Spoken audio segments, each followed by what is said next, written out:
Welcome to the complete Boomi Bootcamp 2026, Episode 3, Database V2. Our agenda for today is database connector, branch step, stop step, complete our implementation, and next steps. Database connector. So we are back to our process. We built this process the last episode and it worked. Now today we are gonna have a closer look at the database V2 and the configuration. So let's give it a display name. Since I prepared a MySQL database, I think we will have the display name MySQL DB and it's hosted at AWS. Connector stays database V2 and we're gonna create a connection. So a new tab is open up and we're gonna rename the connection. So like MySQL DB, AWS. And here we have different fields to fill in. For example, the connection URL. So I will just copy and paste the endpoint.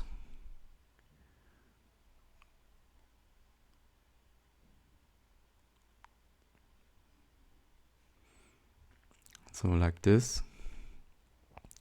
Class name. Okay. No, that's not the class name. That's the username actually. So I will put it here in the username. And for the class name, it's the name of the Java class that is used. So this class name, you can look it up in the documentation of Boomi. So I will just show you the page, the link. It's here. Help docs under database V2 connection. Here you can see some examples for class names. Class name of the database driver to be sent to the respective database, and MySQL I will copy it and paste it here for class name. Then I will set up the password to access the database. And all other options, I think I will leave it blank. Save the connection. So you see on the left side in the component explorer, it will show up as a new connection. And we will test this connection with Datacoon test. Oh, it did not work. Browse operation failed, caused by connection failed, caused by failed loading the class. Okay. Loading the class. So Boomi couldn't assign the class name somehow to the driver. So let's have a look at the runtime management. Maybe we have a look at the installed libraries just to check which jar files are here for SQL connections. Just let's look at SQL. MySQL connector Java 5.1. Oh, I have a MySQL, the DB engine version is 8.x, I think 8.1 or 2. I'm not sure, but not 5.3. So I think this is an outdated jar file. We can install or upload a new jar file, a new one, in the account libraries like this. So yeah, how to obtain the jar file. I think I open up the dbeaver. Dbeaver is a database tool I use to configure or to access the database beforehand. And here, this is the connection to the MySQL database I have. I will quickly search for the jar file by here in the driver settings in the libraries you have the jar file. So I will just download it to my folder and upload the jar file here. So this is the file I just downloaded. So we'll open it up and upload it to the account, to the account library.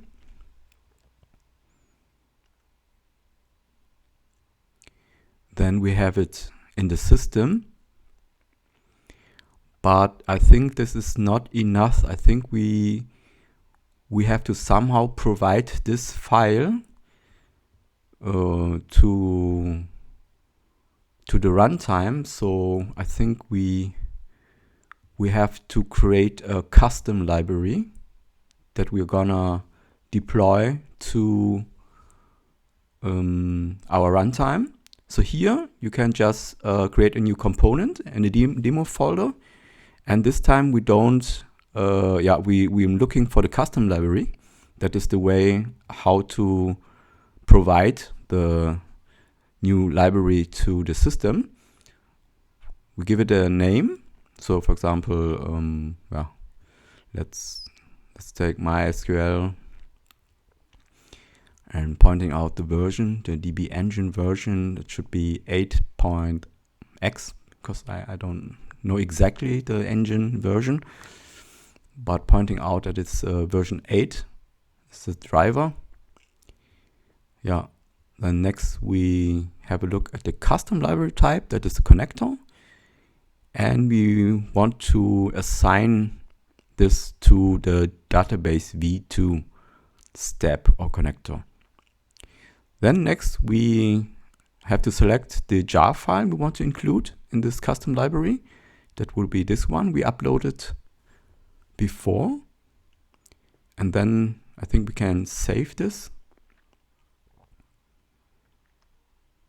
And by doing so, there's a new option that we see. In Boomi, you have to create a package component first, so that you can deploy it. So we have some notes here. Version for all is MySQL 8.x. Driver version 1.1 and 1.0. Then just copy it as a note. Sharing, what says, select whether the selected process and APIs are shared or not shared. Processes and APIs can be shared to bundles. No, not allowed for now. Create package component is package components are successfully created, so that we can deploy the package components. So you just click on deploy. Oh, the action that you are attempting to complete requires that at least one environment is created. Would you like to create an environment? Okay, let's do it, since Boomi requires this anyways. So we have an unattached runtime. This is our DataCoon test. And now we will add our first environment. I think this is a logical container where you can put in your runtime. And I think we go with like 10 test as environment name, and environment classification for now is test. So we save it. we have then our first environment, and now we can assign the runtime DataCoon test to this new environment by clicking or checking this box. So yeah, the requirement environment with the attached runtime DataCoon test is now here. So we can go back to our deployment process.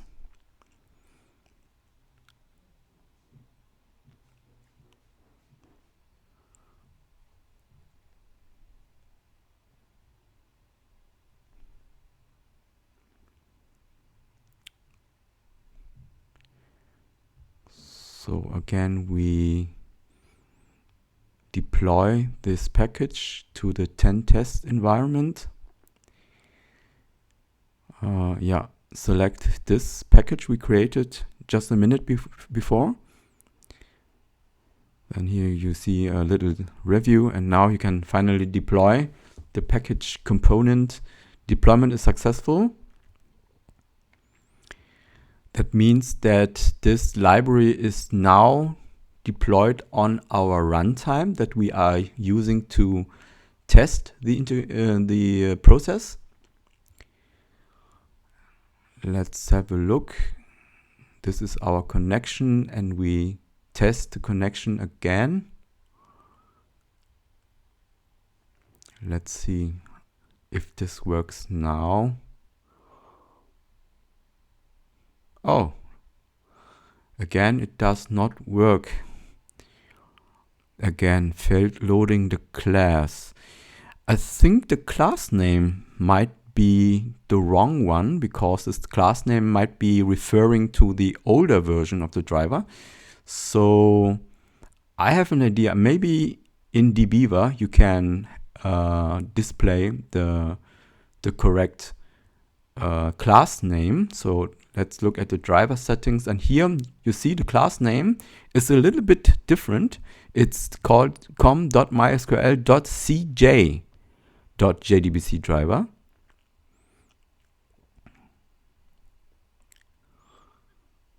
And let's try to use this one. So we will delete this class name and paste a new class name. And let's test the connection again.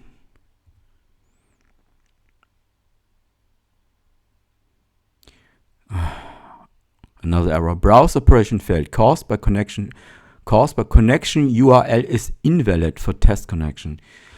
Connection URL. What is this about? I think I have an idea. I think I forgot to.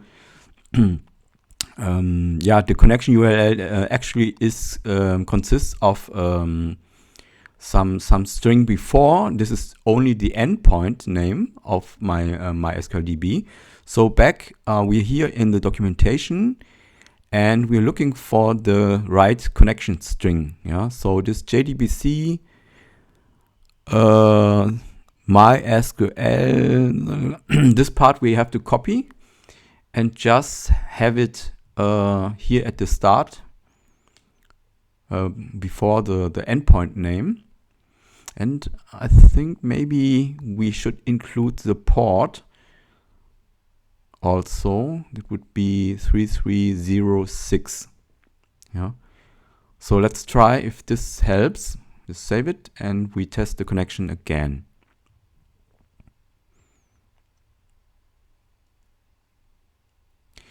Another error. Browse operation failed. Caused by connection failed. Caused by access denied.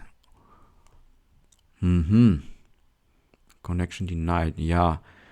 Maybe there is a typo somewhere. Username seems to be okay. Maybe I was too fast typing in the password. This happens sometimes. And I will just retype the password, and hopefully this is the cause of the error. So I will type in the password again. Like I said, datacoon admin is the correct username. Let's see, password. I will type it again here and then apply it. Save the connection and then test the connection again. Hopefully, what you see, the nice thing is that here you see the setup of the connection. Oh, test connection was successful. Okay, then it was the wrong password. Just you see, many errors can happen. That's the real life of a data engineer or integration engineer. So we save this again.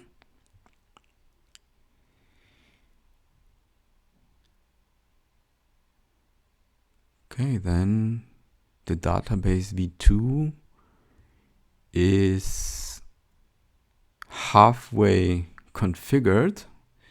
So we have the connection. We can select this, and we have the connection. And in the next step, we will set up the operation. Now let's configure the operation of the connector step. So as action, we selected insert. Of course, there are other actions like update, get, store procedure, and so on. We will have a look at these actions in later episodes. But for now, we just go for the insert and configure the operation. First, we rename the database operations, maybe like this, so we can see that it's an insert operation. Yeah. So here's some text. The connect operation represents a specific action or API call against the application or data source defined by the connection. The configuration options change for different connectors because of the capabilities is so much text. But I think we just import the operation for now. No, thanks. I will import my connector operation later. No, we want to import the operation now. The connector action is pre-configured here. Insert, it's grayed out. So we just select our runtime. Connection is also selected. Insertion type, I'm not sure, dynamic or standard insert. I think we will explore this and leave it as dynamic insert. Schema name is datacoon. Yeah, what's this? Okay, on selection of this checkbox, blah blah blah. I don't know. I think we just skip it. Filter, you can reduce the number of returned objects. No, we are fine, we're good. So just click next. Okay, blank screen. It's confusing. Maybe just go back. What should we do now? What should we do now?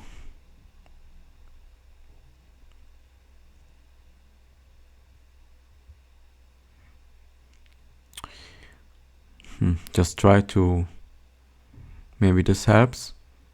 Click next again, it's blank.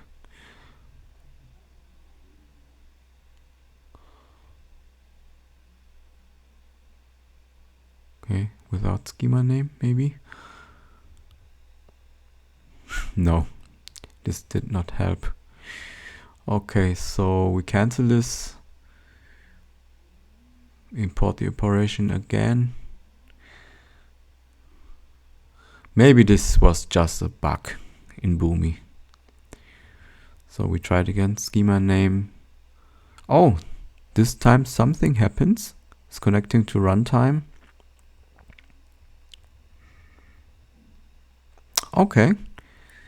Object type is the purchase orders table I created before. Now shows up, and yeah, we just select this table. So now the operation is loaded. Request profile and response profile was created. Why there is this number 3 here? I try to find the profile, but I guess I have to save them before they show up here in the Component Explorer. No, I can't find them. Okay, so, but maybe first have a look at the profile. I will quickly rename or remove this number 3, save it. And okay, now something happened on the left side. We will take a look at this later. Here also, remove the 3, save it. So there is a request JSON profile and a response JSON profile for the operation. Everything is here. Here you can see the SQL query, insert into purchase orders, and then the fields, 6 fields: purchase order date, purchase order date, currency, buyer ID, description, quantity, unit of measure, values, and then you have 6 question marks, each one for the field. Yeah, each field has a question mark. So I guess this is the way Boomi handles the query. I think Boomi expects some values here that are dynamically assigned to the question marks. Yeah. So I will save this connector operation, and now it shows up on the left side along with the 2 JSON profiles, request and response. I think we are good to go now. So let's just return to the demo process. Here you see the operation is now filled in. We save this one. And now I think we can just rearrange our steps so that they make sense. For example, the branch, I will put it here. So whatever is coming from the first map will enter the branch step, and then it's going through the database step. And on the second branch, we have just a message. Yeah, just rearrange or arrange the steps for now, and I think we will just test the process.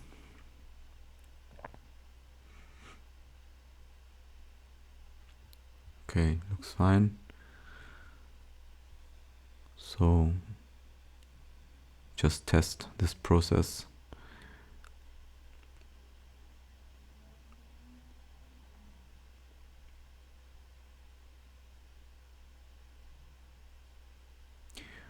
Okay, it seems there's no error.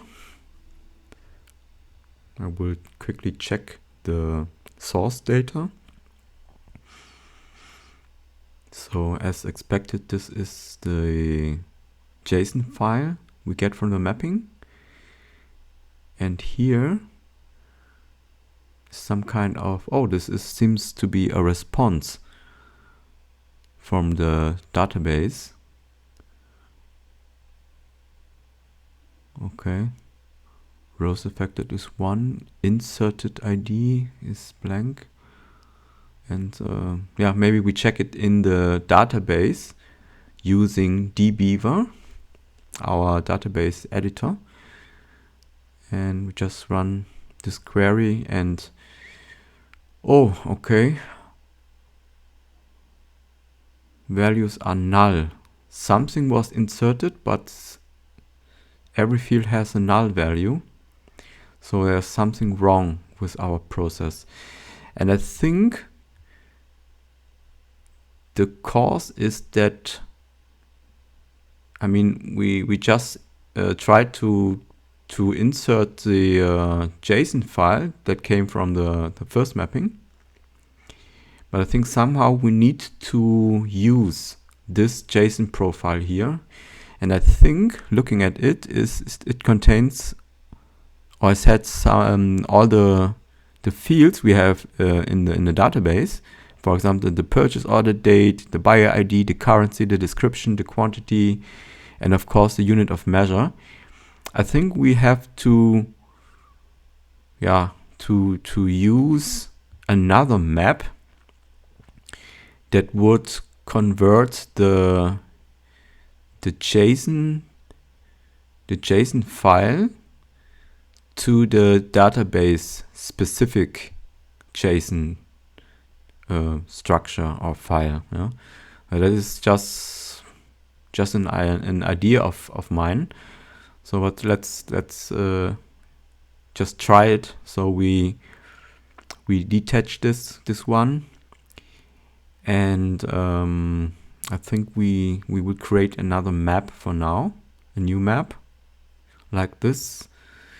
This is the map that will transform the JSON to the database JSON format or file. Yeah. So we create a map on the left side, or just we rename the new map JSON to DB. On the left side, the source side should be the JSON profile of the first mapping. So the purchase order JSON profile, we will select this one. And on the right side, as destination or map destination is also a JSON file, but the DB database specific request JSON profile. No? Now we expand the object to see the fields. There we have the buyer ID, currency, description, purchase order date, quantity, unit of measure. And now we try to map them from the source. Here under the buyer node, we have the buyer ID. You can just drag and draw this line to create the mapping. I think we can also search for the fields. For example, the currency. Here's the currency. I map it like this way. The description is here.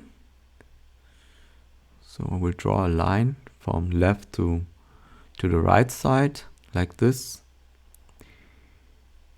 And just thinking.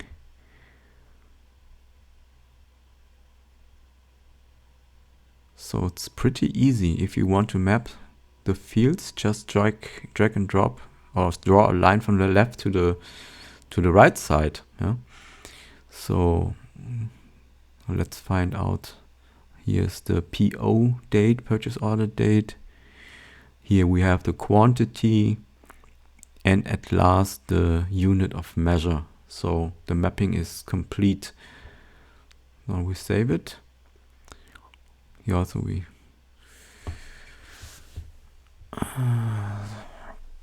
this JSON to DB. Why is there? I just rename it. I removed this number 2. Save it. So it's clean, JSON to DB. Back to the demo process. I think now the map is created, it's fully configured, and we connect this new map here to the first branch like this. And the result of the mapping should be assigned or provided to the database step. We test it again. Okay, save it. Yeah.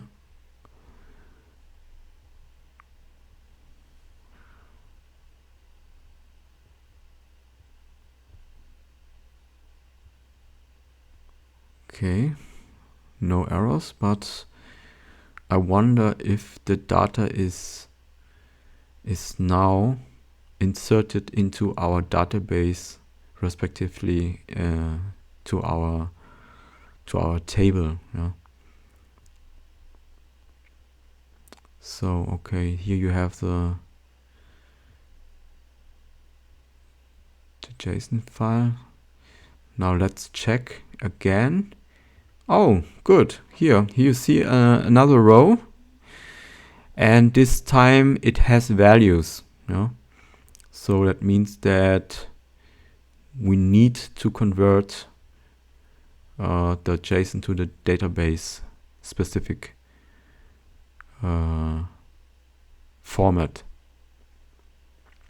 using the JSON request profile.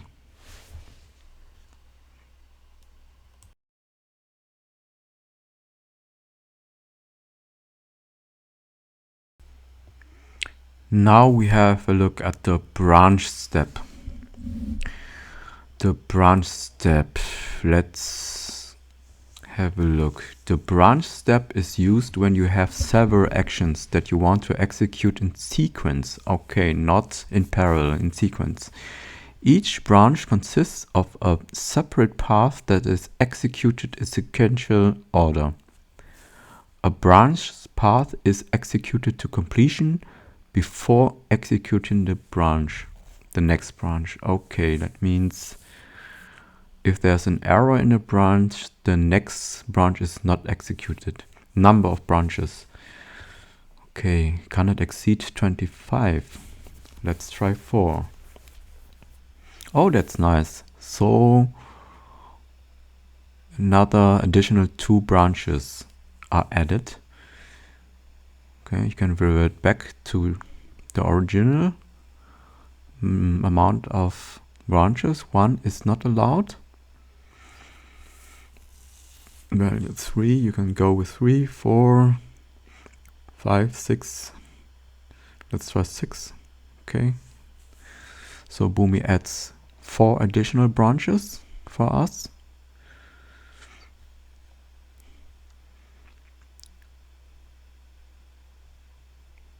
Okay. Pretty straightforward, this branch step.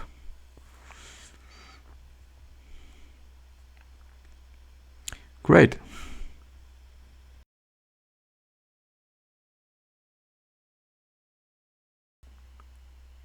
Now have a look at the stop step. To end a process or to stop the further processing of a document, use the stop step. Keep in mind the stop step does not generate an error message. If you want to generate an error, use the exception step. Okay, and then there's this option, continue processing other execution paths. It's checked by default. Okay, let's test it. Let's test the process again. I would expect that both branches are executed. Okay. Looks good. I wonder how the log looks like from the branch step. So let's take a look at this. The logs. Okay. Oh, I can scroll down a little bit. That's tricky. So both branches are created and these activities are also logged. You can see that both branch 1 and 2 are created.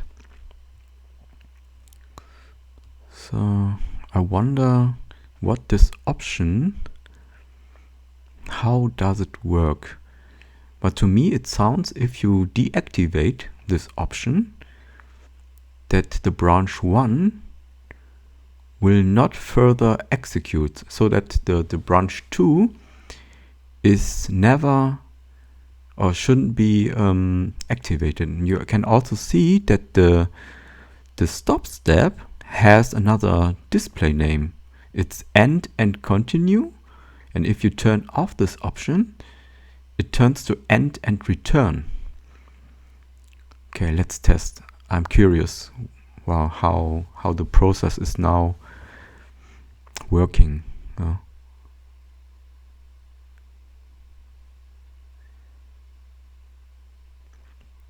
Okay. You see that it seems branch 2 is not executed, only the branch 1. And here, if you look at the log, this is what actually happens. Only the branch 1 is created and executed, not the branch 2. Interesting.